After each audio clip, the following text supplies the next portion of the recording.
সেটাই বলছি যে আইনস্টাইন রিলেটিভিটি এটাই বলছি যে যেটা ঘটবে সেটা ঘটবে। মানে দেখ, আমি সহজ করে বলি, এই পেনটাকে আমি যদি এখানে রাখি, বা আমি যদি রাস্তার সামনে একটা লাইট পোস্ট আছে, ঠিক আছে, এবার আমি এখানে আছি, আমাদের নর্মাল ডাইমেনশন কটা আমরা অ্যাক্সেস করতে পারি, কটা ডাইমেনশন অ্যাক্সেস করতে পারি? ম্যাক্সিমাম 4টে অ্যাক্সেস করতে পারি। তিনটে এক্স ওয়াই জেড। হ্যাঁ, এক্স ওয়াই জেড। তাহলে আমি ধরলাম আমি সেগুলো স্পেস, অবশ্যই স্পেস, এবং আমি বললাম যে ওখানে আমার ডিমেট্রিটা রাখা আছে, বা ওখানে আমার গ্যাসটা আছে, ওখানে চায়ের কাপটা আছে।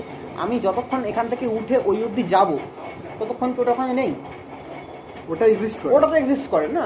মানে আমি যাব, তারপরে ওটা ওখানে তৈরি হবে এমনটা তো না, মানে ওটা তো ওখানে রয়েছে। তেমনই আইনস্টাইনের মতো এটাই বলছে যে, এমনকি মিনকাউস্কি স্পেস টাইম ডায়াগ্রাম দেখলে আমি দেখবো যে আমরা যদি একটা ফ্রেমের রেসপেক্টে দেখি, কোনো ইভেন্ট একজনের ফ্রেমে হয়তো ঘটছে, কিন্তু অন্যজনের ফ্রেমে হয়তো সেটা আগেই ঘটে যাচ্ছে, মানে সেটা ওখানে অলরেডি রয়েছে, সেই ইভেন্টটা ওখানে